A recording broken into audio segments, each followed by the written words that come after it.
Okay, so I'm going to quickly show you how to add a drop shadow to your text. It's how you would generally add shadow to anything, whether it's an image. It's in your blending options.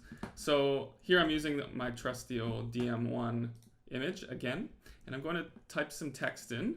So just write digital media 2. And so why would you want to drop shadow? It's so that you can have it pop out of the background, right? The A right here is completely obscured by the bright white section of the image behind it. So let's say we want to fix that, or we want to just use it as an effect to make it appear a bit more like 3D or something, right? So let's just make it bigger by pressing Command T. Let's make it bigger like that.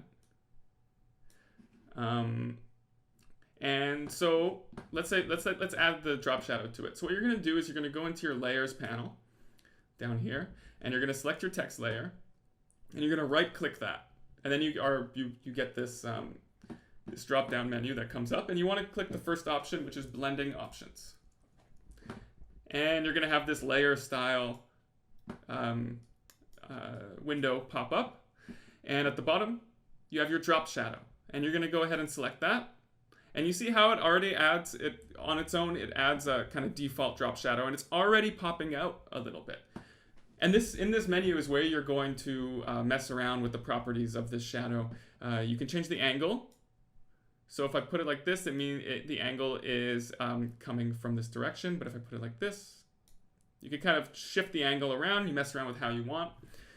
You can mess around with the distance of the shadow. So as you see, as I move that slider, the shadow it looks like it's a ghostly shadow.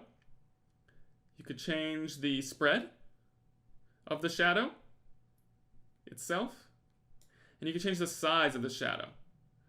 So if you mess around enough, you can get it to where you want it to be. And I think let's try and give it like a pretty thick one, right? So if I change the opacity all the way down, it disappears.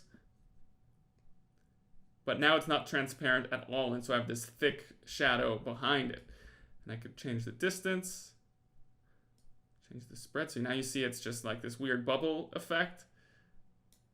And you just mess around with the sliders until you find something that works for you. I think this is a bit too much, but it's all right. But this is where you find all of those properties. You right-click on your text layer, you go to blending options, and you select drop shadow. Oops, no glow. You can also have other things. You have other things in here too, and I suggest you explore it. But for what we want to do right now, it's just drop shadow. You can change the distance, spread, size. There you go. You can do a lot of different things with it and get a lot of different effects. You could change the color of the shadow as well, depending on maybe you want it to blend in a bit more with the background. And to apply it, all you have to do is click OK. And there you go. Now you have your drop shadow. And you can see here, it's one of the effects that's applied to the layer. You could toggle that on and off to see what it looked like before, what it looks like now. So there you go, just a simple little quick tutorial on how to add a drop shadow.